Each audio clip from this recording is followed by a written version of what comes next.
en la web y lo podrán ver con posterioridad. Bueno, Natalia. Bueno, vale. Muy buenos días para mí, muy buenas tardes para vosotros que están en España. Bueno, ya Emilio habló mucho de mi currículum, ¿verdad? Más que nada, espero poder colaborar con todos ustedes en lo que es la trata de personas. Me he dedicado mucho tiempo en Paraguay cuando cumplía funciones de agente fiscal penal. Actualmente estoy retirada, me he acogido a la jubilación porque en mi país, por la ley de la magistratura, nos podemos jubilar antes de los 30 años del ejercicio de la función. Me dedico por eso ahora a la docencia, a la consultoría en materia de trata. En Paraguay nosotros tenemos una ley integral de la trata, ¿verdad? Es una ley realmente innovadora para mi país porque a partir del año 2012 nosotros contamos con esta ley. Anteriormente solo había un artículo en el Código Penal que hablaba solamente de la trata internacional con fines de explotación sexual. Actualmente con esta nueva ley integral, verá que tiene por objetivo no solamente la prevención, el combate, o sea, la persecución penal, sino la asistencia integral a las víctimas de trata. Sí, con esta nueva ley, Paraguay tiene también la trata interna, que es la figura, y también hablamos de no solamente de la trata con fines sexuales, sino laboral y con extracción de órganos. Así también nosotros hablamos, si bien la definición integral lo hace ya el protocolo de Palermo en su artículo tercero, Paraguay hace una definición en su artículo 5 donde se describe el tipo de conducta que va a realizar la persona autora, digamos. Pero en los artículos nosotros hablamos de la comisión del delito, pero de los medios comisivos donde se agrava el marco penal, ¿verdad? Tenemos un tipo base y después los otros artículos, de acuerdo a los medios comisivos, se van elevando el marco penal. Si bien tenemos una ley demasiado buena, digamos, las buenas prácticas todavía deben ajustarse en materia de cooperación, porque cuando hablamos de trata internacional, sí o sí se ven involucrados más de un país. Paraguay preferentemente fue primero como un país de origen, ahora ya somos país de destino y somos también país de tránsito, de acuerdo a las buenas prácticas o de los casos que hayamos tenido. Entonces, todavía falta mucho en mi país en materia de buenas prácticas con respecto, sobre todo, a la asistencia de las víctimas.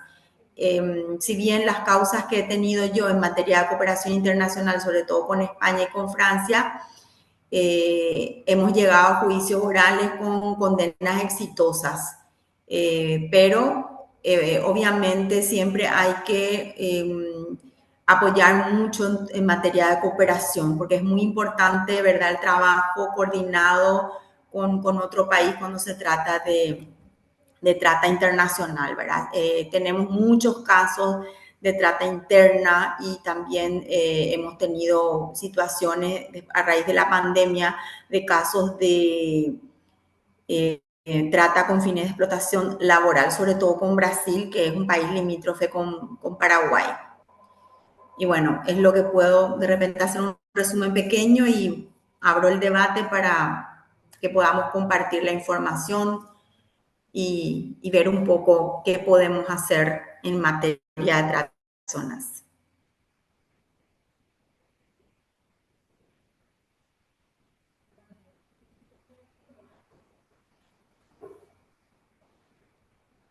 Bueno, ahora está abierto a vuestras dudas. No sé si todas habéis podido acceder y habéis visto ya el contenido del módulo uno del curso. No sé si aparte de lo que ha planteado Natalia, pues queréis consultar o tener alguna duda acerca de la legislación, la normativa que regula el marco de la trata de personas, los elementos de la trata, el consentimiento, el ciclo de la trata. No sé si alguno de estos elementos que, aparte del contexto de Paraguay y Perú, que es lo que nos iban a comentar Natalia y María Luisa, si llega a conectarse, si queréis plantear alguna duda. El encuentro es para que vosotras expreséis vuestras dudas o intercambiéis vuestras ideas con Natalia y María Luisa. Así que, por favor, si podéis participar, tenéis los micrófonos abiertos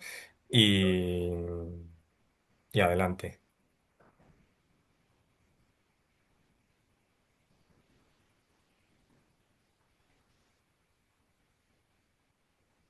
¿Alguna quiere preguntar?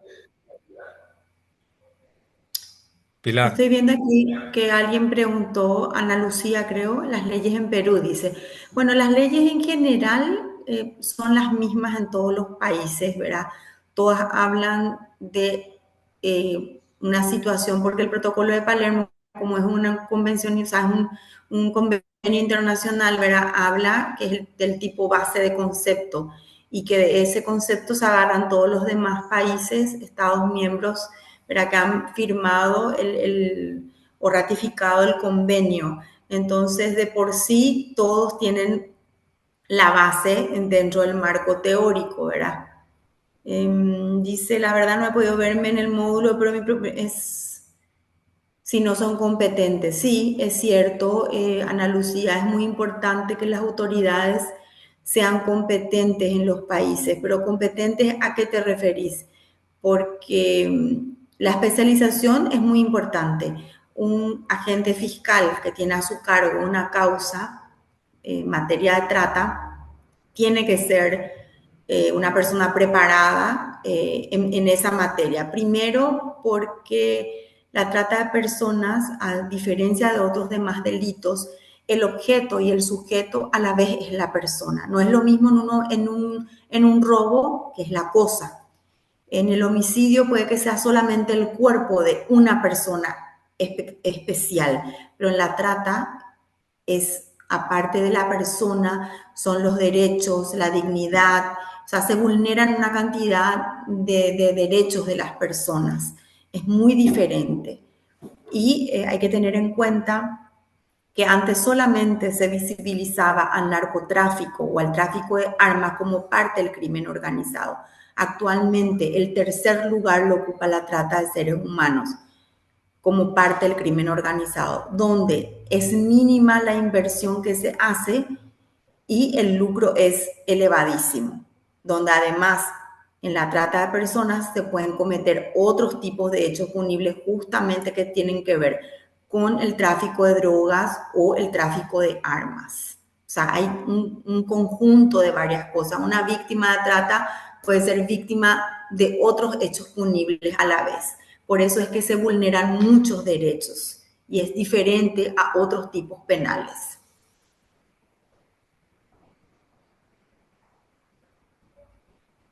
Voy a tomar la palabra. Pilar, ¿me escuchas? Sí, sí, muchas Ya gracias. Ya tienes puedo abierto el hablar. micrófono, es que no conseguí abrírtelo. Y No, luego no, no, no, hay... Vale, sin problema. adelante, perdona. En, en el caso de, a mí me interesa mucho en el caso del ámbito digital porque vi en el primer módulo que sí hay expuesto el tema digital. Un 10% lo abarca, lo marca tanto Paraguay y ahorita que tenemos aquí a la ponente, me gustaría preguntarle porque en el caso de la Unión Europea, en las modificaciones que se hicieron actualmente, que es la 2024-1712, hablas explícitamente sobre el uso de las tecnologías para la captación y eso ya abarcándolo como un problema grave y latente que va en aumento. En el caso, veía yo que con esta modificación a la anterior, que es la del 2011, se abarca el tema del ámbito digital. Yo estoy en México y desde México las veo y los veo. Y aquí no hay, hay una ley general contra la erradicación de la trata y la prevención, que es del 2012, pero no abarca explícitamente el tema de las tecnologías. Entonces, me gustaría saber, en el caso de Paraguay, si explícitamente en su ley y obviamente también entre las políticas que se hacen está el tema del ámbito digital como un mecanismo que incrementa la trata de personas y obviamente que está al acceso de muchas más personas porque la gran mayoría tenemos dispositivos móviles. Sí, es muy interesante tu pregunta, Pilar. De hecho, creo que en el módulo 4 justamente preparé un dossier, ¿verdad? Donde hablo realmente cómo impacta la nueva tecnología en materia de trata. Paraguay tiene una ley muy amplia realmente con respecto a la investigación. Normalmente la captación, o sea, el modo de captación actual en Paraguay es a través de las redes, ¿verdad? Llámese Facebook, Instagram, WhatsApp, cualquier tipo de herramienta tecnológica. Así como también los investigadores nos especializamos, hacemos cursos, bueno, también los malos o las redes se encargan también de actualizar su forma de captar, su forma de explotar. Actualmente ya no es necesario que yo, tratante, le saque el pasaporte a una víctima. Ya no se usa eso. Eso anteriormente era el medio de coacción. Simplemente ahora, en Paraguay, una forma de coacción es que yo sé dónde vive tu familia. Porque si yo, tu vecino, tu amigo, fui yo la persona que te captó, que te ofreció el trabajo, sé dónde vivís, porque obviamente sé de tu vulnerabilidad, sé de tu necesidad. Entonces, sé muy bien cuántos hijos tenés, sé por qué te fuiste, porque tenías un papá enfermo o tenías un hijo, que sos madre soltera, que no tenías trabajo. Entonces yo lo que hago es amenazarte a través de eso.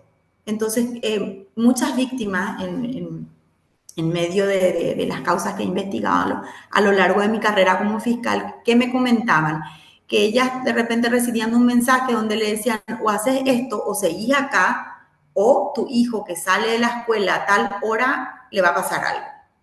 ¿Y qué hacían? Le mandaban a alguien, algún contacto que tenían en Paraguay, ¿verdad? Porque es una red donde cada uno tiene su función. Está el que capta, está el que transporta, está el que le acompaña, está el que le recibe. O sea, es una red y no siempre se conocen entre todos. Pero en Paraguay, como es el país de origen, saben dónde vive. Entonces le hacen pasar o le mandan mensajes o le hacen esos sustos que por justamente esa vulnerabilidad que tienen creen. Entonces no hace falta que yo te saque pasaporte. Vas a terminar haciendo lo que yo quiero. Aparte hay un ciclo de violencia y el ciclo de violencia es muy difícil de romper cuando no somos conscientes de la violencia psicológica en la que estamos, que es lo que pasa con la mayoría de las víctimas de trata. En Paraguay hay un alto porcentaje, por no decir el 85% de las víctimas de trata fueron víctimas de violencia. Y justamente son fáciles o son vulnerables de caer en una red de tratantes. Pero nosotros lo primero que hacemos es investigar cómo le captaron.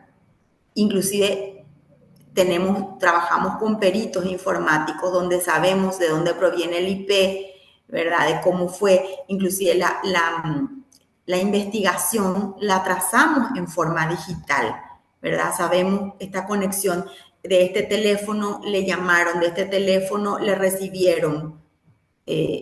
Las escuchas que se hacen en parte de la investigación, o sea que utilizamos muchísimo todo lo digital. En Colombia, por ejemplo, se utilizan mucho las chicas de la cámara, donde no es necesario ni siquiera estar en contacto físico con el cliente, simplemente ese cliente lo tengo a través de una cámara, que de alguna manera es una explotación, porque esa fue una discusión que se ha tenido con varias personas. Porque si ella quiere hacer, nadie puede consentir su propia explotación. Nadie, o sea, eso está en las legislaciones internacionales, que todavía, ¿cuál es el problema? Es un paradigma que tenemos que ir deconstruyendo para volver a construir. Es el estigma. En mi país, por ejemplo, eh, llegué a escuchar, no, pero a ella le gusta ser prostituta. Ella sabía que se iba a trabajar como prostituta. Yo no creo que nadie quiera ser prostituta en primer lugar. En segundo lugar, ese estigma muchas veces hacen que las víctimas no quieran regresar a su país, que es lo que pasa con mis connacionales. deciden quedarse en el país de destino, por ejemplo en España, donde sí de alguna manera los organismos, las ONG, ¿verdad?, le ayudan, rehacen su vida, que volver nuevamente a su país de origen, donde van a estar en contacto con el estigma y sobre todo con su red de tratantes, sobre todo con el captador. No sé si está conforme, Pilar, con la...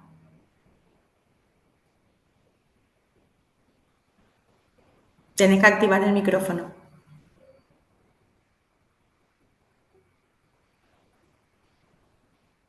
Es que no sé si lo hago bien, perdonadme. A ver,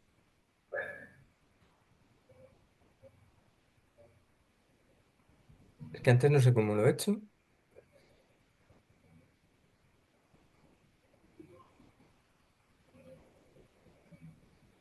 Ya, muchas gracias. Ahora. Es- sí, muchas gracias por el panorama completo. En el caso de México, hemos impulsado, bueno, soy parte de las que hemos impulsado la ley Olimpia aquí en México. Y bueno, ya también ha llegado a otras partes de Latinoamérica, pero sí, sí existe esa separación entre incluso el mundo digital, ¿no? Y el mundo analógico y pensar que lo que sucede ahí no impacta y no vulnera derechos y que obviamente no vulnera la vida de muchas mujeres. Entonces, por ello es que estoy trabajando desde el aspecto digital y la trata de personas y le agradezco mucho el panorama que me comenta hoy. Bueno, ahora voy a interrumpir un poquito el ritmo que llevábamos. Se acaba de incorporar María Luisa de la Torre. Voy a activar el micrófono. María Luisa, no sé si me escuchas, si he conseguido. Sí, buen Hola, día. ¿Cómo estás? buenas Sí. tardes. Buen día para ti Ah, en Perú. Hemos empezado un poquito antes, a las 4:05. Natalia, bueno, hemos presentado a Natalia y Natalia ha presentado un poco el marco de la legislación y de la situación de la trata en Paraguay. Y hemos estado charlando un poco, le han estado consultando dudas las participantes en el encuentro. La idea es esta, que tú presentes ahora un poco el marco teórico, el marco jurídico de la situación en Perú y ya dejamos el encuentro abierto para que las participantes pues intercambien con vosotras dudas, experiencias, ideas y sea bueno, útil y fructífero para todas. Voy a presentarte brevemente aunque ya en el correo que mandé a las participantes en el curso se reflejaba esta información, pero bueno, vamos a presentarte de nuevo. María Luisa de la Torre de Vicente, desde Perú, es trabajadora social, magíster en planificación urbana, diplomada en migraciones y derechos humanos y políticas públicas, diseño y gestión de políticas y programas sociales, investigación aplicada sobre presupuestos públicos sensibles al género y docente universitaria. Tiene experiencia en formulación de políticas públicas, coordinación de proyectos, constitución y articulación de instancias locales y regionales articuladas con el Estado y sociedad civil a nivel nacional e internacional. Ha realizado el monitoreo, evaluación e implementación del Plan Nacional y de la Política Nacional frente a la trata de personas y sus formas de explotación al 2030 en el MININTER, en regiones a nivel nacional, especialmente en el Marco Sur, en el Macro Sur. Ha trabajado en cooperación internacional con la Comunidad Económica Europea, con formulación e implementación de proyectos de fortalecimiento organizacionales, asistencia técnicas a sectores sociales vulnerables y ONGDs. Actualmente es especialista en trata de personas y tráfico ilícito de migrantes en la Dirección General de Seguridad Democrática, Dirección de Derechos Fundamentales del Ministerio del Interior. Así que sin más, pues María Luisa, lo que nos quieras contar, estamos atentos a tus palabras. tengo una presentación, la puedo subir, ¿no? Sí, mira a ver si puedes compartir. Es que no estoy También muy ducho yo en esto de estoy- permitir. Sí, perfecto. Ya. Un momentito. No,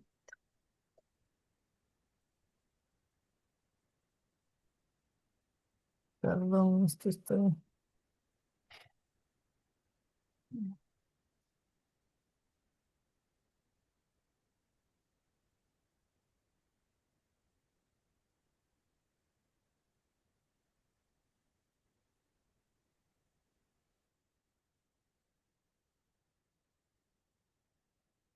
se puede ver? Yo la estoy viendo, supongo que el resto de las personas también la estarán viendo. Ya, perfecto. Bueno, en relación a esto, quería comenzar, bueno, el tema del marco conceptual, señalando que la explotación de niños, niñas, adolescentes, de hecho, está basado en una serie de asimetrías o diferencias de poder y viene a ser una práctica bastante antigua en las distintas culturas y épocas. Sin embargo, estas modalidades y formas de expresión no van a ser ajenas a las transformaciones sociales, políticas y económicas que tenemos. Y eso de una u otra manera va incidiendo en todos los cambios del mismo tratamiento, ¿no? Y junto con estos cambios en las modalidades que se presenta la ESNA, es decir, la explotación sexual de niños, niñas, adolescentes y a veces también comercial, se vienen transformando estas formas de actuar en las sociedades y en la misma comunidad internacional, ¿no? Vemos que se va modificando, se va haciendo toda una amalgama en estas cosas y de hecho en los últimos años esta preocupación ha ganado espacio en todas las agendas políticas de los estados o los organismos internacionales, todo lo que es cooperación internacional, instituciones de sociedad civil igual desarrollándose un cúmulo de acciones tanto en el plano social como en el plano legislativo. María Luisa, disculpa. Di, Me dicen si puedes poner la presentación a pantalla completa para verla mejor. creo que está. ¿Ya? No, sí, ahora. Gracias. ¿Sí? Sí, Sí. sí, disculpa, pensé que la había puesto.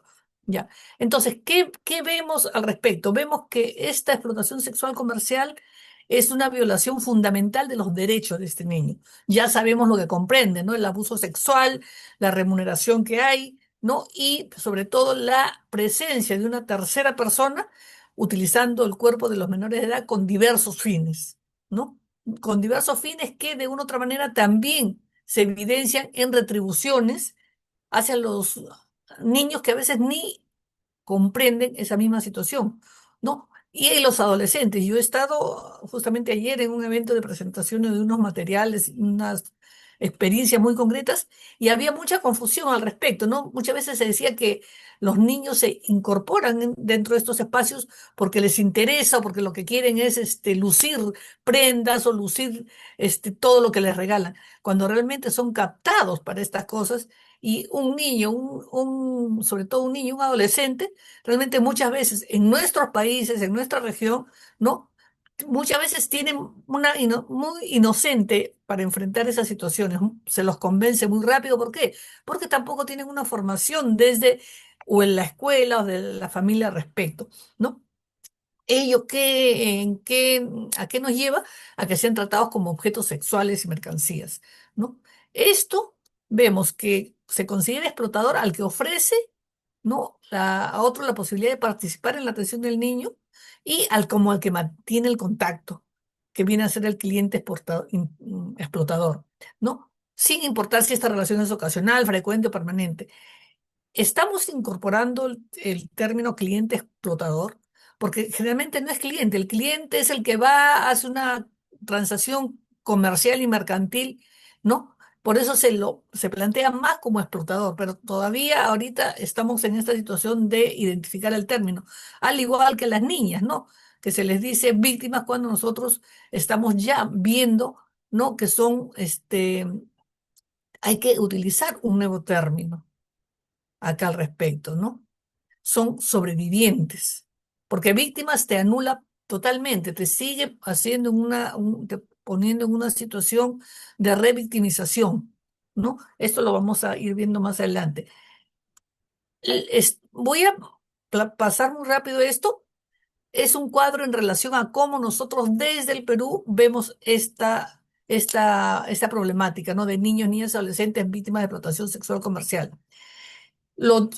Estamos dividiendo en dos, niñas en situación de vulnerabilidad, niñas, niñas, adolescentes en situación de vulnerabilidad y la insuficiente respuesta institucional que hay al respecto y cómo de una u otra manera se descarga en una serie de consecuencias. Yo he hecho dos cuadros, ¿no? Donde se desagrega todo esto, pero lo voy a pasar para volver a regresar, porque vamos a ver primero los términos conceptuales. Entonces, tanto la vulnerabilidad social y familiar lo estamos viendo. Entonces, todo esto es el aspecto de situación de vulnerabilidad y este cuadro es todo lo que implica para el análisis que estoy haciendo sobre la respuesta institucional, ¿no? ¿Qué cosa es lo que está implicando todo esto?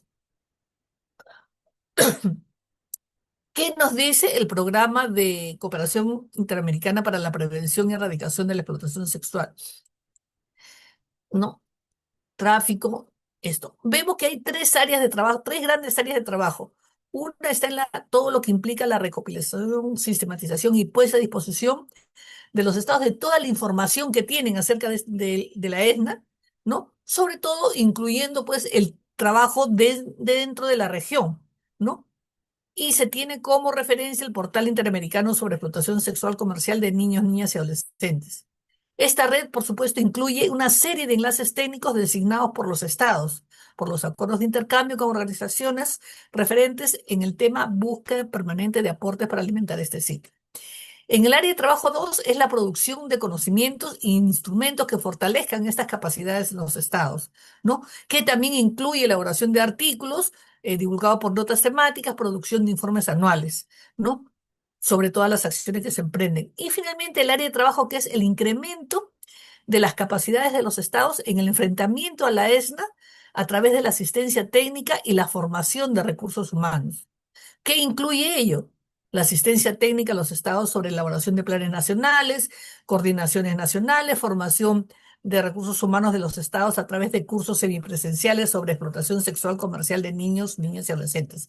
Estas tres áreas de trabajo, de una u otra manera, rigen acciones, ¿no? Y lineamientos que se están implementando a nivel de algunos países. No necesariamente todos lo hacen y quienes lo hacen no tampoco necesariamente con la profundidad y el carácter analítico que debe ser y sobre todo la implementación de ello. Nosotros, por ejemplo, podemos señalar que a nivel nacional tenemos cantidad de leyes en políticas sociales, ¿no? Reglamentación de estas leyes, pero los niveles de cumplimiento, ¿no? ¿Cómo se están dando? Que eso es lo que realmente es lo que interesa. En el cuadro previo, vamos a verlo posteriormente, cómo realmente se va dando esto en la práctica también, porque viene a ser un poco la aplicación de este marco conceptual. ¿Qué incluimos en la conceptualización? Consideramos tres elementos que resultan claves al momento de posicionarte en ese tema. ¿Cuál es? La ubicación del niño, niña o adolescente en el lugar de persona vulnerada en sus derechos. Por lo tanto, no hablamos de prostitución como muchas veces se dice acá, muchas veces la gente dice los muchachos están en prostitución, no, sino de explotación sexual. Es decir, el contexto del niño es mucho más favorable, los niveles de vulnerabilidad, ¿no? Se agrandan con esto. No es solo ya la situación de pobreza, es también el tema de autoestima, es el tema de entorno familiar, entorno social, entorno territorial, ¿no? La asimetría de poder está siempre presente también en toda forma de explotación sexual, que viene a ser la expresión de violencia de género y la expresión de un sistema de dominación adultocéntrico, donde quienes son menores de edad están representando el sector dominado por los adultos. Es decir, la asimetría de poder es lo que define muchas veces eso, ¿no? Y la consideración finalmente de cliente explotador. En tanto promueve la explotación y se aprovecha de la situación para realizar sus deseos sexuales con el niño o niña en una clara situación de asimetría, ¿no? Esa gran diferencia. Estos tres elementos, ¿no? Tenemos que configurarlos en todo momento, ¿no? Es decir, ver de qué manera se interrelacionan, se intercambian con el trabajo que se desarrolla. Acerca de las causas, ¿no? Yo he planteado un proceso de producción y reproducción de la ESNA. ¿Por qué? Porque esta se consume en el encuentro entre la persona, generalmente hombre, dispuesto a pagar o a recompensar por el servicio sexual de este niño, ¿no? Por supuesto, como les decía, mientras más elementos de vulnerabilidad tiene, la consumación de esto es más deteriorante para este niño, este adolescente. Puede o no existir un tercero que actúe como intermediario y obtenga beneficios de esa intermediación, muchas veces. Este encuentro en condiciones de marcada simetría nuevamente refuerza la sensación de poder del adulto y como contrapartida cosifica al niño, niña, al adolescente y arrasa sus derechos y su subjetividad. Por tanto, rompen desde su tierna infancia una visión distinta de lo que hacen, de lo que sirven, ¿no? porque lo ven a veces como parte de una situación bastante naturalizada casi. ¿Qué más? Esto lleva a considerar como un actor clave al cliente exportador, es decir, el que paga por sexo, y es este actor el que aporta el dinero, genera la demanda y pone en marcha el proceso de producción de la ESNA. Es decir, tenemos que considerar que es todo un proceso, ¿no? Donde intervienen una serie de factores, no solo de quienes están interviniendo, sino un entorno que lo está induciendo, ¿no? Un problema, nosotros hemos estado viendo en unos talleres que estamos trabajando en un sector de barrios acá en Perú, en la zona de Lima, metropolitana, ¿no? Y se veía cómo ello, de una u otra manera, inducía a los chicos y cómo las familias se incorporan frente a esto, ¿no?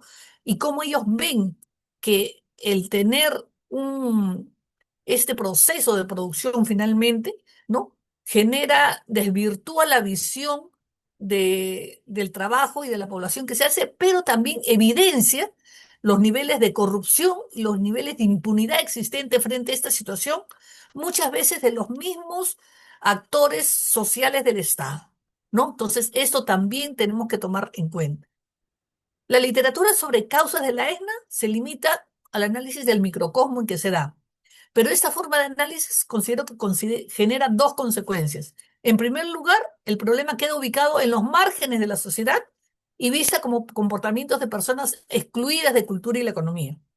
Y en segundo lugar, se encuentra una serie de problemáticas individuales que nos atrapan en una lectura psicopatológica, un poco del cliente explotador como de las víctimas y sus adultos referencia.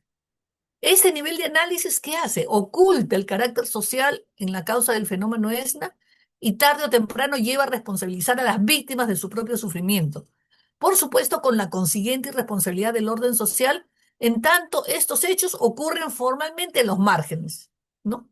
Un ejemplo claro, considero, de esto está en la responsabilidad de los adultos del entorno en estos niños, hablando incluso de una transmisión transgeneracional de estos comportamientos, lo cual muchas veces lo vemos en los trabajos que se realizan, ¿no? Es decir, cuando se va a unas zonas de población vulnerable, de escasos recursos económicos, ¿no? La concepción de un buen sector de población que no está sensibilizada frente a este tema, ¿no? ¿Qué es lo que señalan? No, toda la gente, bueno, es una zona donde todos son gente no solo vulnerable, sino son gente de malas costumbres, adictos a la droga, prostitución, alcoholismo, ¿no? Hijos de alcohólicos son alcohólicos, hijos de drogadictos son drogadictos, las mujeres que tienen, las trabajadoras sexuales o las mujeres que están en situación de explotación sexual, que tienen hijos, los hijos siguen el mismo. Entonces es como que fuera un círculo de problemáticas sociales que jamás van a cambiar, ¿no? Es decir, como que se transmite esto. Y realmente es algo bastante peligroso tener estos análisis. Por eso se propone pensar las causas de la explotación sexual como producto del comportamiento de diferentes actores que forman parte de un ambiente o de un sistema considerado como contexto de explotación que incluye al conjunto de la sociedad. Yo creo que ya ustedes de una u otra manera ubican la situación, hay análisis de ver cómo vemos el sistema social en que se vive, el tipo de economía que vive, cómo induce todas estas situaciones a estar en un determinado ambiente, ¿no? Este, como se señala, ¿no? Aquel sistema perverso de prácticas, relaciones, incentivos constituidos de manera gradual, asentados en el tiempo que posibilitan, mantienen y perpetúan esta explotación sexual. Entonces, este contexto no se limita al entorno inmediato de las víctimas, incluye, como les decía, el conjunto de la estructura social con todas sus formas de distribución de riqueza y poder. Y de hecho, generan una serie de representaciones sociales que perpetúan y legitiman estas asimetrías, ¿no? Ya vemos cómo el tema del cuerpo femenino es una mercancía en todo, y lo vemos que perpetúa, se induce, se pasa por los diversos medios de comunicación permanentemente, ¿no? La mujer es el fondo de ventas, el fondo de este, halagos, el fondo de... En ella se ponen todos los productos de venta, de compra y venta. Entonces ya no es el producto muchas veces, sino ahí se ve, ahí está la mujer. Y por tanto también con una cultura machista, esto se acentúa, ¿no? Sobre todo en países, ¿no? Que tienen no solo baja educación, no es el problema solo educación, sino una información, ¿no? Ustedes saben que la información es importante, entonces mientras no se informa, y mientras no se sensibiliza, mientras no se educa en una nueva visión, se mantiene lo que se plantea desde el general de la sociedad en la que se está. ¿Cuál viene a ser el papel de las familias en los procesos de producción de estas potenciales víctimas? De las experiencias regionales, ¿no? Viendo las diversas experiencias regionales en varios estados, surge la tipología de la familia en relación a los niños, niñas explotadas. Se señala que existen familias debilitadas en las capacidades de protección y cuidado, pero que pueden ser receptivas a intervenciones que fortalezcan este vínculo y permitan mejoras significativas en sus condiciones de vida, ¿no? Este es un tipo de familia. También hay otras familias que pueden presentar la coexistencia de adultos que favorecen estas situaciones de explotación, ¿no? De hecho, estamos viendo que cuando hay familias, eh, sobre todo en vulnerables, que tienen en situación de pobreza, no hay de desempleo, la familia, ¿a qué se dedica el hombre? A tomar o a la droga, no induce a la mujer, a la esposa muchas veces a vender su cuerpo, y esto es lamentablemente, ¿no? Y eso favorece la situación de explotación a los niños, ¿no? Como otros que muestran capacidades para constituirse en figuras de apoyo y potencial alianza a nivel de familia extenso microred, ¿no? Esto también es importante. Y finalmente, las que presentan un alto nivel de deterioro y constituyen un escenario propicio para la vulneración de derechos, ¿no? Donde hay abuso, donde hay violencia, ¿no? Donde hay participación activa en la explotación, ¿no? Y como se señala en estos casos, debe procurarse una respuesta sustitutiva que permita que el niño, niña, adolescente cuente con figuras adultas de referencia que brinden el sostén necesario, ¿no? Hay muy pocas situaciones donde se da esto. Muchas veces yo he estado viendo ejemplos, por ejemplo, que señalaban de que una niña pues se tuvo que fugar de su casa a los 10 años, ¿no? Justamente en un taller que tuve ayer en una institución, y señalaba, yo me fui a los 10 años, ¿no? Porque por la violencia que había en mi casa, pero justamente de pura casualidad, tuvo redes de apoyo, ¿no? Amigos, familiares, gente mismo de la policía, señalaba ella. Pero como se evaluaba en todo el grupo, esto no es lo que se da generalmente. Generalmente cuando tú sales de la casa, están pues ahí, y sobre todo en una situación de vulnerabilidad personal y en una situación territorial desfavorable, que son captadas de una u otra manera, ¿no? Disculpa, María Luisa. Hay ¿Cuánto tiempo una, tengo? pues, 5 minutillos más o así, no Ya, sé si, para que ya, luego nos dé tiempo, bueno, nos podemos ya. quedar más allá de las 5, pero para que nos dé tiempo a que Ya haya un hablar, debate o haya conversar. preguntas. Hay Ya, perfecto. una de las Sí, participantes que quería hacerte una pregunta, no sé si quieres sí, sí, continuar o la... sí. o No, no, la... le escucho, le escucho. Vale, un momento que le doy paso a Flor María. A ver. Creo que te ha abierto el micrófono, Flor.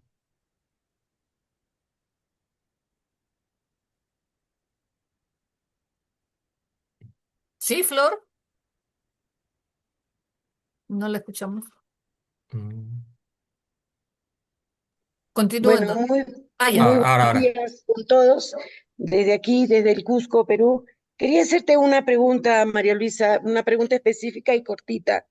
Tu exposición es muy brillante. Lo único que yo quería saber es, ¿qué piensas tú? ¿Cuál ha sido el aporte o cómo se ha avanzado con el plan, con la política nacional frente a la trata de personas y su forma de explotación sexual al 2030, teniendo en cuenta que esto se dio en el 2021 con el Decreto Supremo 009/2021? Ya han pasado 5 años y ¿cómo ves tú qué avance ha habido? Porque nosotros aquí en Perú, en Lima, porque yo soy de Lima, yo veo que en vez de avanzar hemos retrocedido, ¿no? Yo tengo 40 años de experiencia en lo que es el Poder Judicial, he trabajado en todas las instancias del Poder Judicial Ujú. hasta llegar a ser consejero en la Corte Suprema y me doy cuenta que nosotros tenemos leyes muy bonitas en papel, pero Ujú. ¿cuál es el avance que tú como trabajadora social, como asistente social, puedes darnos a conocer? Ya, en relación a lo que es la política nacional, pienso que si bien se elaboró una política y a nivel nacional tenemos constituidas en todas las regiones del Perú redes regionales contra la trata y dentro de esas redes regionales se están constituyendo redes provinciales y redes distritales, creo que la implementación es bastante eficiente, ¿no? Sobre todo en algunos sectores, en algunas regiones, donde no se cuenta con un trabajo articulado de todas las instancias, porque estas redes regionales no solo trabajan con las municipalidades, en todo caso también para informar, no con las regiones, con los gobiernos regionales que vienen a ser las municipalidades, ¿no? Sino con todos los sectores del Estado y se incorporan instancias de sociedad civil. ¿Qué vemos? Que ya también desde la asesoría técnica que brinda el Ministerio del Interior, no es, ¿qué te digo? No es lineal, no, no hay un trabajo de equipo de las asesores, es un trabajo grupal, de grupo. Cada uno trabaja por su cuenta, implementa con sus experticias, ¿no? La política nacional. Por tanto, no vemos una integración de los sectores, no vemos un trabajo donde haya realmente un impacto diferenciado. ¿Por qué? Porque los planes operativos que implementan, ¿no? Muchas veces no se rigen en base a los lineamientos de la política nacional y no hacen actividades que lleguen a hacer incidencia en la región. ¿Qué cosa es lo que se está viendo ahora a nivel general en la política? ¿No? Hay más, más estadística, más cuantitativo que cualitativo, ¿no? 5.000 capacitadores, se capacitó a 3.000 estudiantes, se capacitó a tantos maestros, ¿no? Pero no se ve ha sido el contenido de esas capacitaciones, cuál ha sido el impacto en el trabajo, ¿no? Operativos igual, se ven operativos, tú misma debes saber, ¿no? Eh, y a veces hay mucha eh, fricción dentro del mismo Ministerio Público con la policía, por la deficiencia muchas veces de la misma policía, dentro del Ministerio del Interior, ¿no? O que no son con los que trabajamos, nosotros trabajamos con ellos, pero nosotros estamos dentro de la Dirección de Derechos Fundamentales que vemos, ¿no? Ellos hacen operativo, nosotros hacemos la implementación, monitoreo y seguimiento. Entonces, esto a veces está desfasado. Y finalmente, la cabeza de esta Comisión Nacional Multisectorial contra la Trata de Personas tampoco tiene un nivel de compromiso, tampoco tiene un real nivel de compromiso con su trabajo a nivel nacional. No impulsan el trabajo a nivel nacional y si tú ves en Lima Metropolitana hay una serie de deficiencias en impulsar el trabajo. Imagínate en las regiones, ¿no? En las regiones es la voluntad política de las regiones y de los sectores que están afectados y el papel que hace muchas veces la sociedad civil en de fiscalizar estas acciones y exigir cambios. Entonces yo te diría más o menos la cosa por ahí. No sé si respondo en algo a tu pregunta, Flor.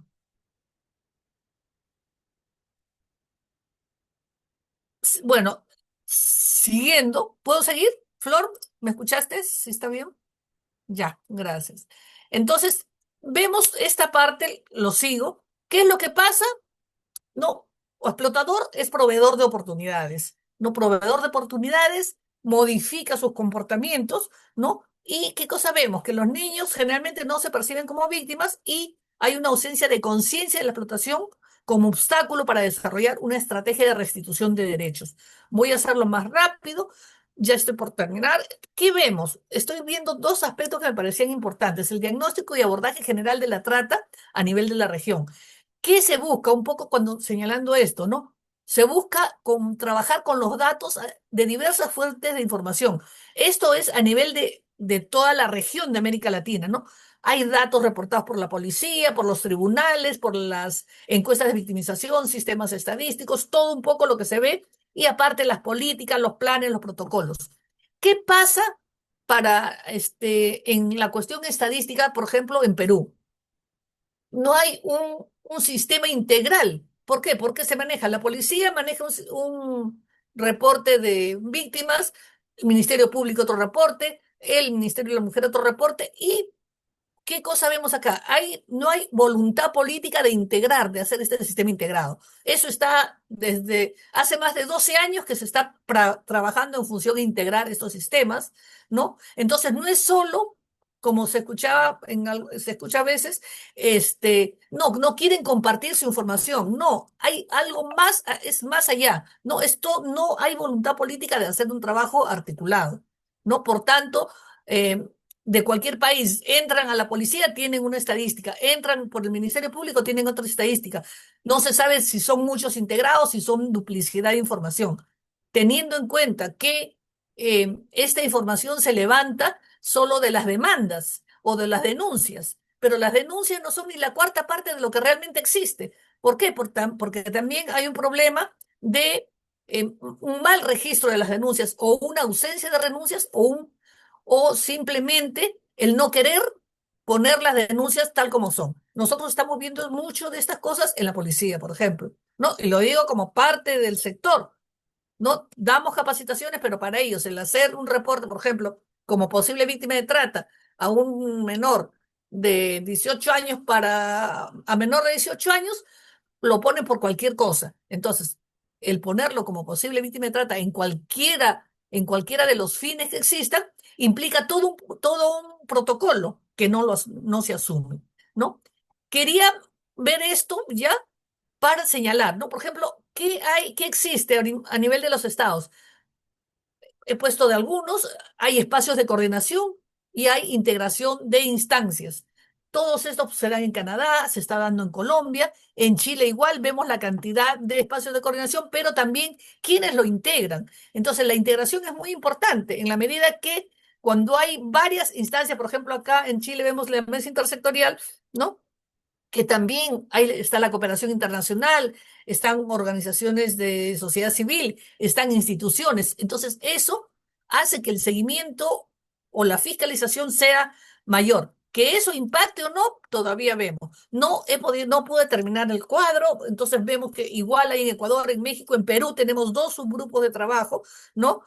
Mejor dicho, el subgrupo de trabajo sobre explotación sexual y la comisión multisectorial, que a pesar de tener una similitud en composición con Chile, el trabajo es, desde mi punto de vista ya más personal, con mucha eficiencia. Se están haciendo esfuerzos. Yo siento que el esfuerzo está mucho más en la constitución de estos espacios a nivel nacional y las instancias regionales y locales que están impulsando esto, que desde el sector, como ente rector y como asunción en la Secretaría Técnica de ello, ¿no?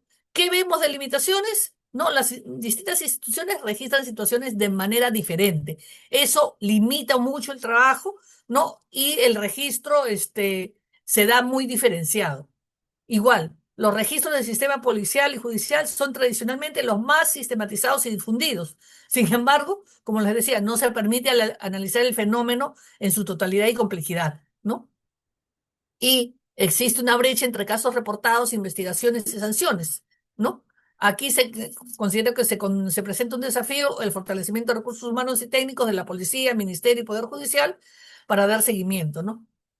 Yo creo que esto es lamentable, pero lo vemos evidenciado no solo en Perú, sino en varias regiones. Finalmente, para terminar, señalo que no hay una denuncia verdadera sin un compromiso de transformación, ni compromiso sin acción. Es decir, estar comprometidos al 100% es el 50% del éxito cuando no hay un trabajo articulado y cuando no hay un trabajo comprometido. Gracias. Gracias, María Luisa. Había en el chat una pregunta de Ana Lucía. No sé si quieres plantearla tú. Espera un ratito. No estoy viendo. A ver, déjame ver ahorita. Recién estoy entrando. Um, Si quiere hacerla Ana ¿De Lucía, qué forma se suele trabajar con esas familias que facilitan la entrada de estos niños, niñas y adolescentes al mundo de la prostitución de forma que pasen a ser más bien un factor de protección? Acá en Perú existe lo que se denominan los centros de atención residencial, ¿no? para que estos niños pasen dentro del proceso de atención a protección. Tenemos muchas deficiencias. No existen estos centros de atención residencial a nivel nacional.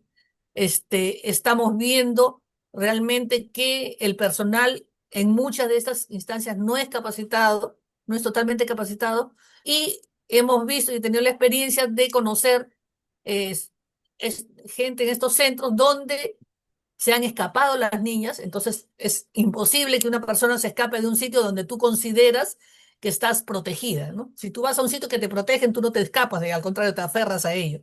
Se han suicidado muchas niñas, ¿no? Entonces, esto te da que pensar. Pero también, lamentablemente, el tema de, como señala, este, de atención y protección no puede quedarse ahí. Tiene que haber un sistema de reintegración que también esto no está articulado entre los sectores, es decir, no hay un trabajo articulado, porque una niña que sale de una situación de explotación, ¿no? O ha vivido, nosotros recogemos, ¿qué te digo? Se, conocen a chicas, se tienen a jóvenes que han estado 4 o 5 años en esta situación de explotación. Una situación de explotación donde han sido violadas 10 o 15 veces diarios, inyectadas con droga, consumo de alcohol. El tratamiento que se tiene que hacer es muy fuerte en todo lo que es salud física y mental, pero también necesitan un proceso de reintegración, ¿no? Que no se da, no hay ese espacio. Entonces, ¿qué pasa? Las chicas regresan a lo mismo, porque necesitan, han recibido dinero, ¿no? Si bien les ofrecieron 1.000, recibieron 100, pero jamás tuvieron ni siquiera 10. Entonces, para ellas es algo, entonces necesitan tener.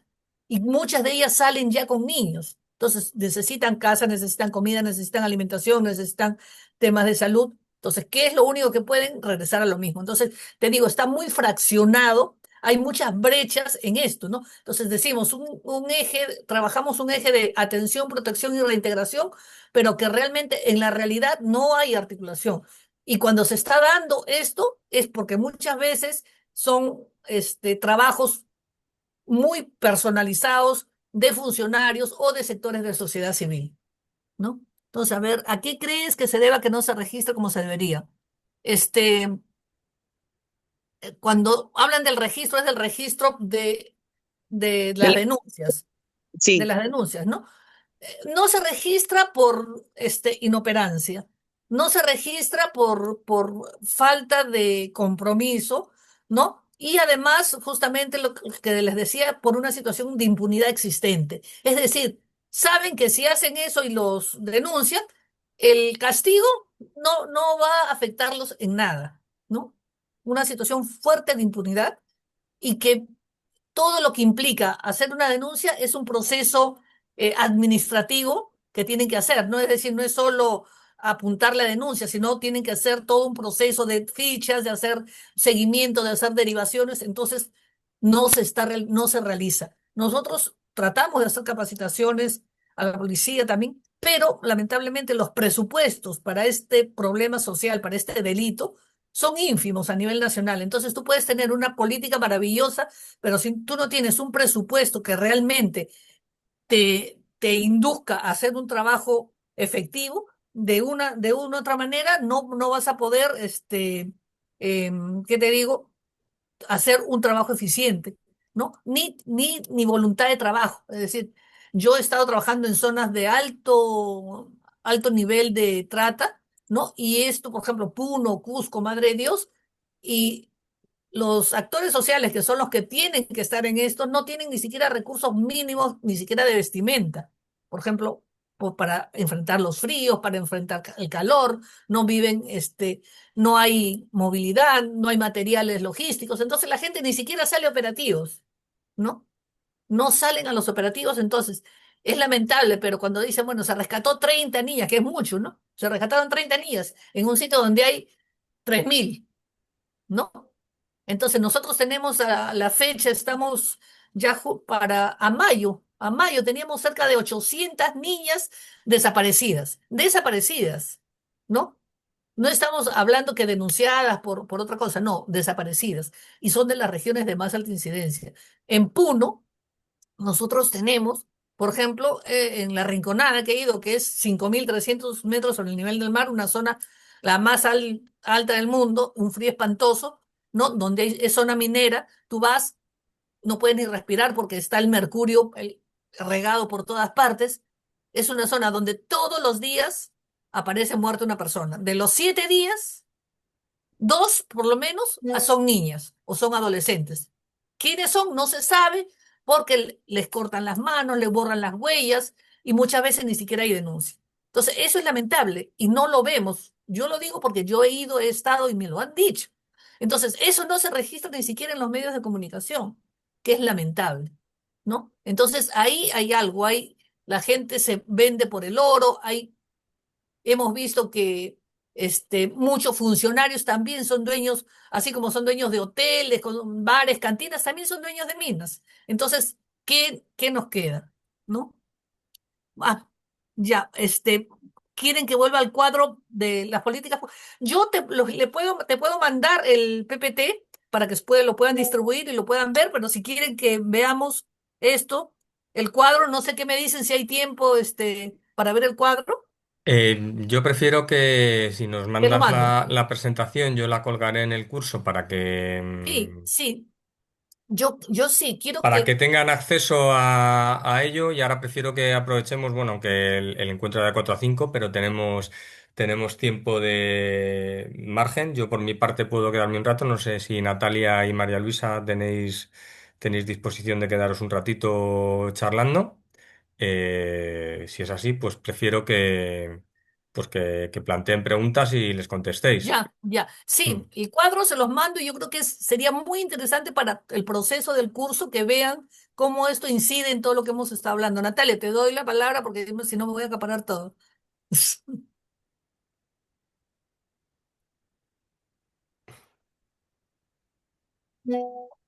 ¿Natalia? Espera.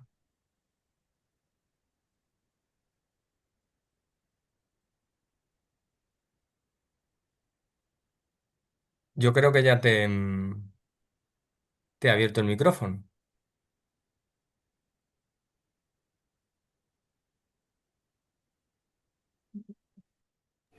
Ahora, Ahí poco sí. a poco. Ahora sí, no me permitía. Eh, es muy interesante realmente toda la presentación de María Luisa, ¿verdad? Una vasta experiencia. Bueno, nosotros más bien en Paraguay tenemos casos, si bien de niños, adolescentes, ¿verdad? Más bien en una situación de criadazgo, de explotación sexual infantil, más bien tenemos muchos casos de proxenetismo, porque en Paraguay hay otra vez una diferencia dentro del Código Penal de lo que es el proxenetismo, que no es lo que en otros países dicen, porque según nuestras legislaciones, el proxenetismo cuando uno explota a un menor de edad. Tiene otra tipificación, otro marco penal, a diferencia de lo que es también la trata, porque en la trata se tienen que dar los momentos, es decir, la captación, el traslado y la acogida, ¿verdad? Para la explotación en el lugar de destino, ya sea una trata interna o una trata internacional. De mi parte, no sé si hay alguna pregunta, estoy Hay un, abierta. hay una pregunta a ver, es que, un segundo. Ha levantado la mano María del Carmen de la Vega. La voy a abrir el micrófono, tardará un poquito. Mm, Mari Carmen,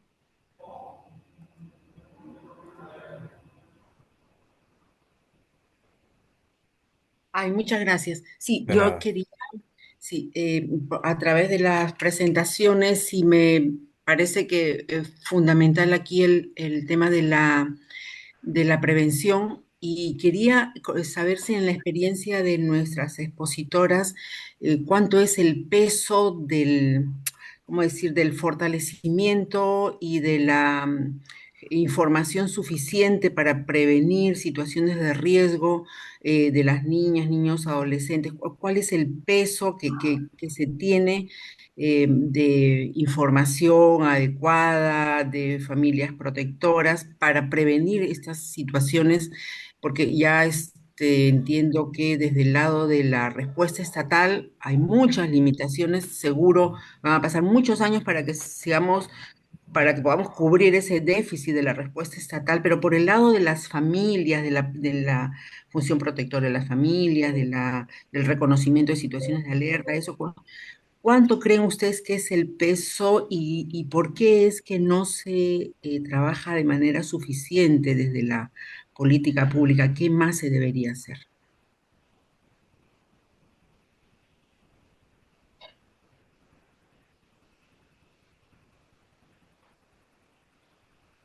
María Luisa, es que, a ver, un segundo.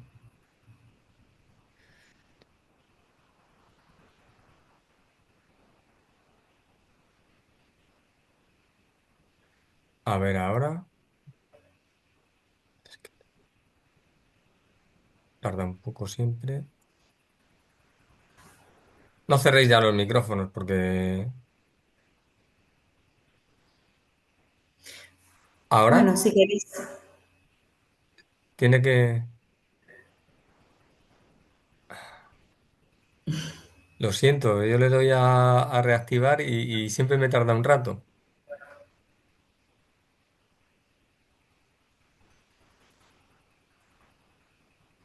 Bueno, mientras se Ahora, activa. ya, por fin, bueno, perdón. No, Sí, Natalia, sigue termina, Natalia, sigan andando. comienza tú, comienza Natalia. Ya, no, mientras se activaba el micrófono de María Luisa, a la pregunta de María del Carmen, justamente, bueno, nosotros en la unidad especializada Trata en Paraguay tenemos un equipo multidisciplinario. Justamente hay trabajadoras sociales, psicólogos, abogados, pero cuando se hace ese abordaje, justamente lo primero que tenemos es un protocolo justamente de la evaluación de riesgo. Con respecto a la familia, bueno, poco y nada una familia puede hacer esa evaluación de riesgo, porque justamente la persona que ya cae como víctima de trata lo hace ya por necesidad, es decir, hay mucha falta de educación. En primer lugar, en Paraguay falta mucho por hacer talleres de capacitación, de sensibilización, de conocer qué es la trata. Primero la base conceptual, porque si no conocemos qué es la trata, ¿cómo vamos a denunciar un caso de trata?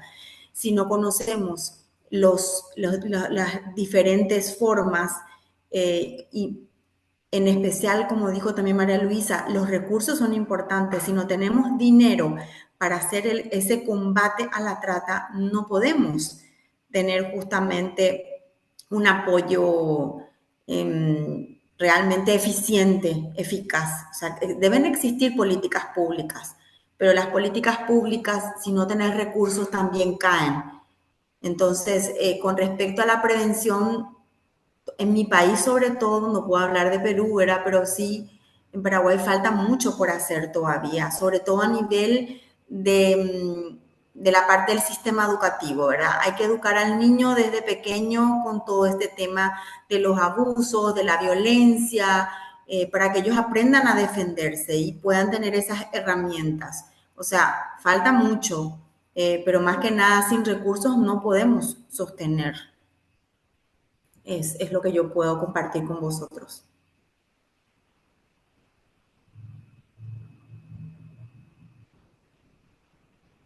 Otra vez se ha... A ver, a ver ahora. Ya, ahora sí.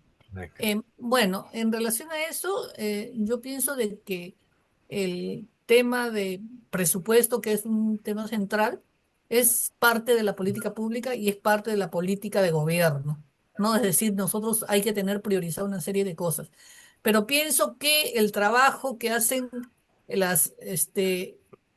la cobertura que pudimos dar en un determinado tiempo, porque cada vez está cerrándose mucho más, lo digo realmente, los espacios de participación de sociedad civil en esas instancias del Estado donde se trabaja, ¿no?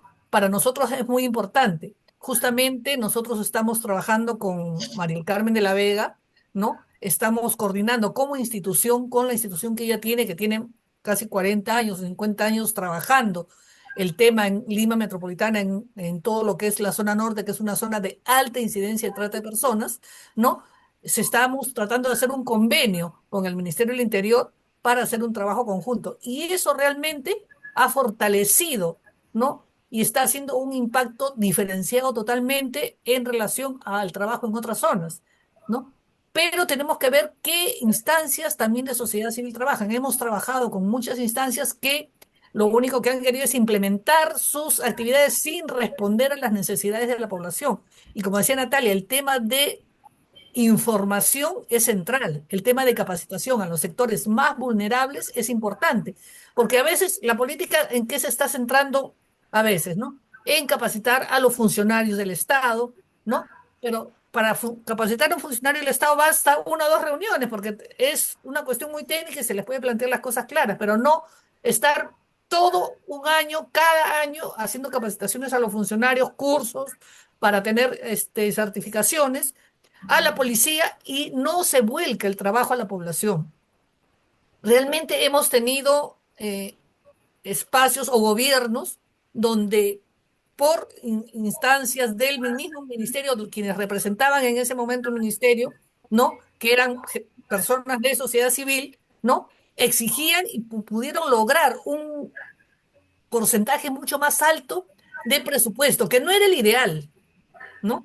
Que no era el ideal. Entonces, si antes eran una cantidad de soles para el tema, ahora son centavos, que no sirven para nada. Es decir, para la población tenemos, este año tenemos el presupuesto más ínfimo en atención a la política nacional. Pero hacemos una serie de actividades que muchas veces son no son de impacto, son de figureteo, no sé si me entiende, no de figurar, ¿no? De evidenciar la presencia de gente del Estado, pero no de hacer un trabajo que realmente vea los cambios que se están haciendo en el trabajo. Yo creo que este nuevo convenio que se va a hacer quizá pueda dar la diferencia y hacer un proyecto piloto de buenas prácticas en una zona de Lima, que como ustedes sabrán, Lima es a nivel de todo el Perú la región con más alta incidencia de trata de personas, tráfico ilícito de migrantes y personas desaparecidas, ¿no? Había una pregunta de Ana Lucía. Le ha abierto el micrófono por si la quiere hacer. La ha escrito en el chat, pero si quiere hacerla de viva voz, ahí tiene el micrófono abierto. Sí, hola. Que una de las cosas que nos reflexiono mientras escucho todo esto es la poca interseccionalidad, no sé cómo decirlo. He estado en espacios feministas, se me ha capacitado sobre muchos temas, pero no sobre este. Y ahora estoy en una región que es San Martín, en donde me estoy encontrando bastante de esto. Y la sociedad civil organizada también está bastante debilitada. Entonces, si ustedes conocen espacios o personas que estén metidas en este tema, yo les agradecería mucho que tal vez me pudieran compartir sus contactos. Más bien pásame tu número de celular y podemos coordinar. Igual, por ejemplo, miren, tú, ¿en dónde trabajas? Ana Lucía. Yo trabajo de manera independiente, pero hago activismo social, estoy en la sociedad civil organizada. Yo soy Ya, psicóloga independiente y educadora sexual. ya, perfecto. ¿Tu Ajá. teléfono, Ana Lucía? 963 Sí, 98 11 14. ya. Para responderte, ¿no? Mira, miren lo que pasa, ¿no? Y estamos evidenciando una situación bien importante y realmente bastante, para mí me apena mucho en Andalucía, que no haya en una región, San Martín es una región de la selva, ¿no? Que tiene mucho trabajo, mucho problema en este aspecto, y existe ahí una comisión regional. Una comisión regional donde supuestamente hay un asesor del Ministerio del Interior, está constituido por sectores del Estado. Ahora, te digo, en mi caso, centralmente, yo he trabajado casi de las 25, he trabajado casi con 11 regiones, siempre he dado apertura a espacios de sociedad civil que cada vez se van cerrando. Por ejemplo, hay zonas en que por exigencia, ¿no? Yo siempre he trabajado, por ejemplo, se ha incorporado en principio se incorpora solo a dos representantes de sociedad civil. Por la problemática regional muy de bueno, individualmente, ¿no? Y ya con aprobación no venial de la misma dirección, me han aceptado que en muchas regiones amplíe el cupo de instancias de sociedad civil. Entran trabajadoras del hogar, sectores de, de universidades, instituciones, población LGTBI, población de trabajadoras sexuales. ¿Por qué? Porque son poblaciones organizadas que tienen determinados problemas.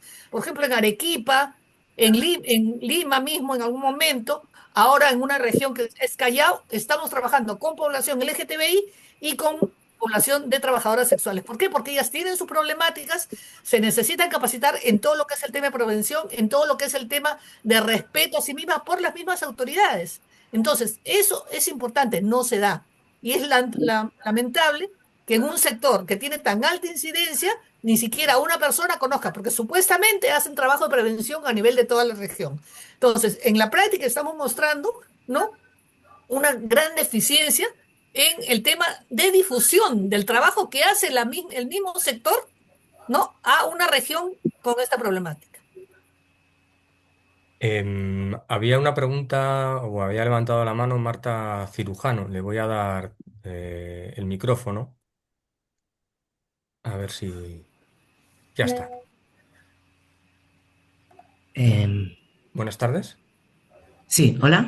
Hola. Sí, que es que he tenido... bueno, presentarme brevemente. Soy Marta, estoy en Madrid, trabajo en cooperación internacional y siento haber llegado tarde y haberme perdido las presentaciones. No me quiero extender mucho porque me interesa que hablen Natalia y María Luisa, pero sí quería decir que dentro de toda esta situación que realmente es inabarcable porque no, yo lo decía en el foro, como tampoco hay una real voluntad política de atajar porque esto es un negocio muy lucrativo, pues ahí estamos en en redes un poco de mujeres o comunitarias haciendo un poco la contención, que es como estamos solucionando las mujeres los problemas que más nos afectan directamente a nosotras o a nuestras familias. Sin embargo, cuando os oigo hablar un poco de la prevención, de, como de las campañas preventivas y de informar a los menores, que es verdad que hay que hacerse, me da un poco de congoja como traspasar esa responsabilidad a unos niños o a unas niñas que tienen todo el derecho a ser defendidos, o sea, que en un Estado de Derecho tendrían que ser protegidos.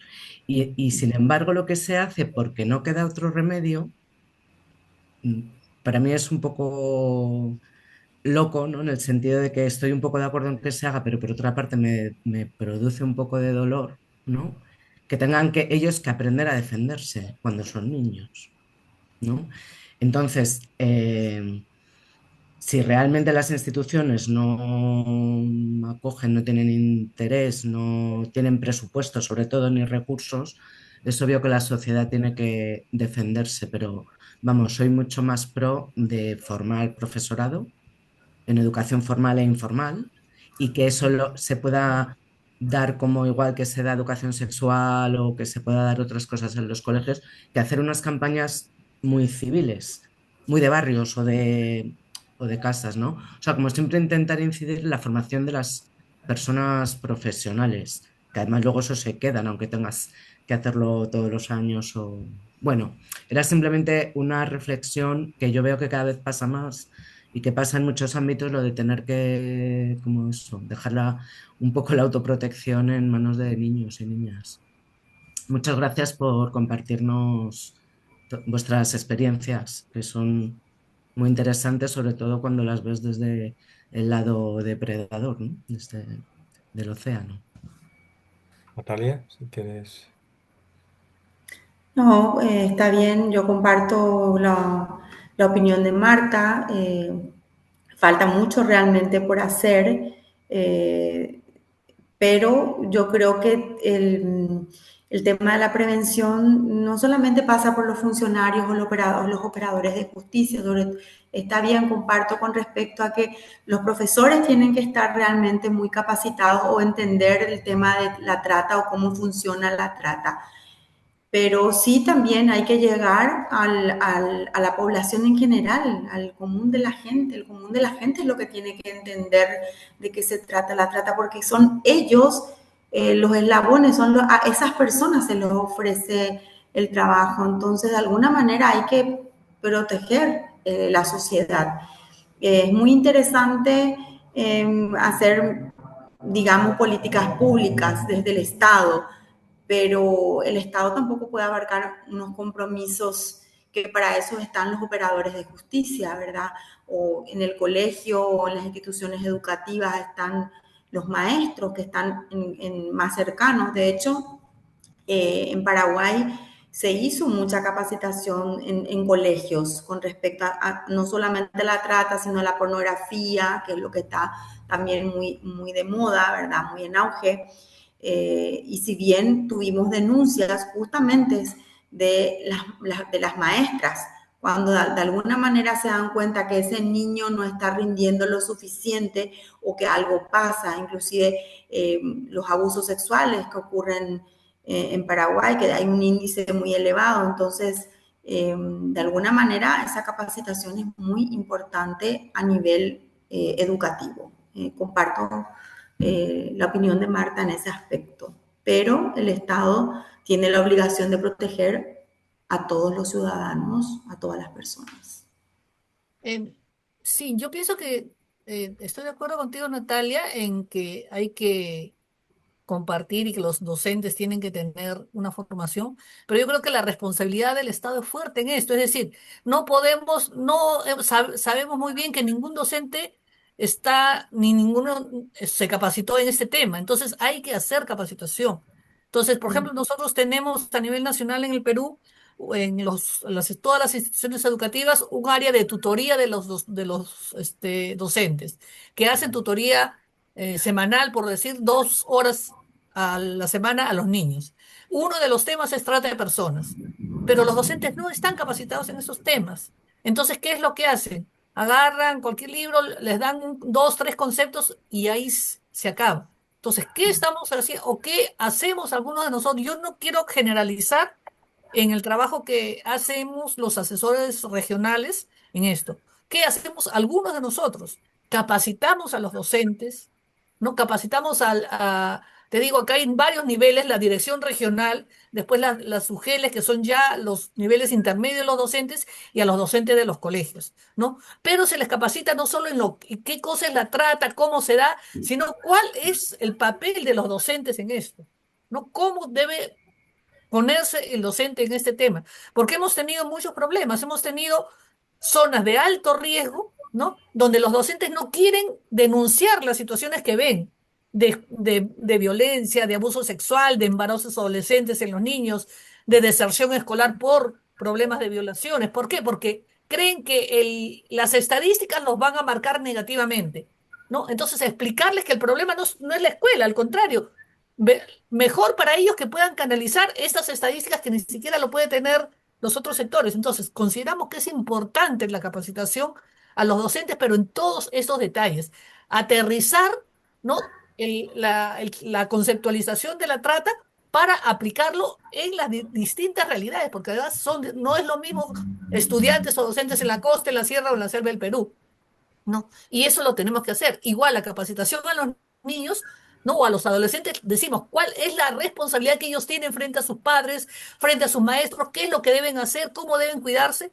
Nosotros tenemos lamentablemente una experiencia negativísima en la cuestión de docencias en zonas de sierra y selva, ¿no? Este año se ha evidenciado este abuso sexual a niñas y adolescentes, ¿no? Hace 2 meses justamente ya apareció el último grupo de niñas nativas que eran niñas de 8 a 12 años, un grupo de 12 niñas de 8 a 12 años violadas y con SIDA.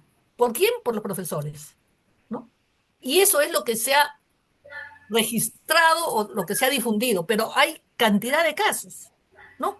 Y esto ha sido en la selva, en zonas de selva. Entonces, es muy, muy fuerte esta situación. Entonces, se necesita un compromiso mucho más real y mayor convicción, ¿no? De los operadores de justicia, del Estado, ¿no? Del ente rector y sus asesores para hacer un trabajo, no solo de haces, porque el problema a veces está viendo, como soy asesor, ¿no?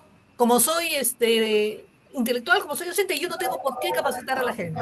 Entonces, es una cuestión de muy por encima. Y eso no puede ser.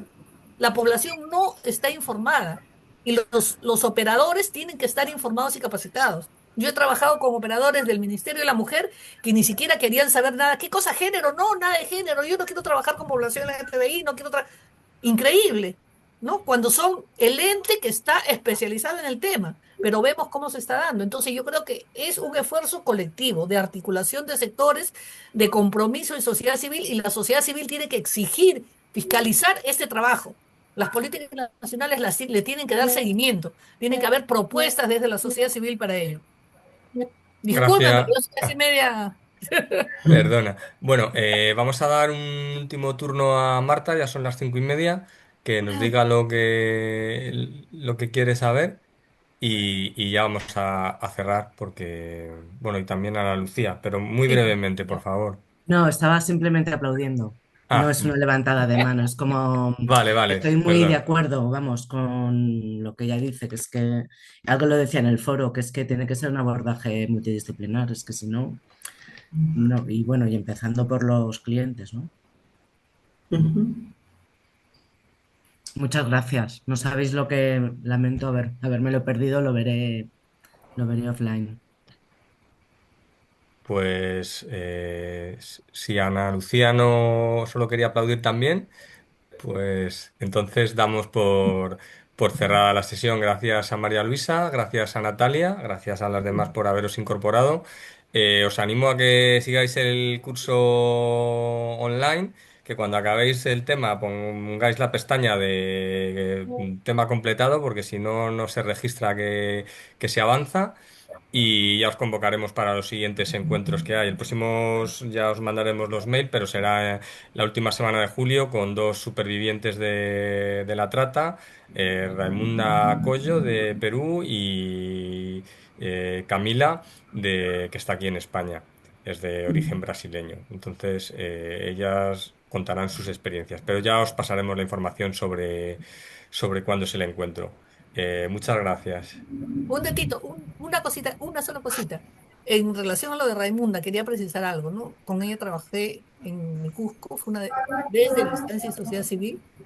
Eh, Fue muy gratificante tener un espacio una vez en el mismo ministerio para dar la oportunidad a estas personas, pero para que vean, desde el mismo ente rector se rechazó después continuar el apoyo y esta chica ha podido salir adelante por un seguimiento que se le viene haciendo y que vengo haciendo constantemente porque hemos trabajado años con ella, ¿no? Entonces te digo, y el trabajo personal, personalizado que se tiene que dar de no solo mío, sino de muchas instancias de sociedad civil del Cusco, han ayudado a que la compañera esta sea lo que es ahora con su hijo y todo lo demás, ¿no? Entonces, realmente les agradezco mucho el espacio que le están dando. Muy bien. Pues gracias y hasta la próxima. Hasta la próxima. Gracias a Chao. todas y a ti.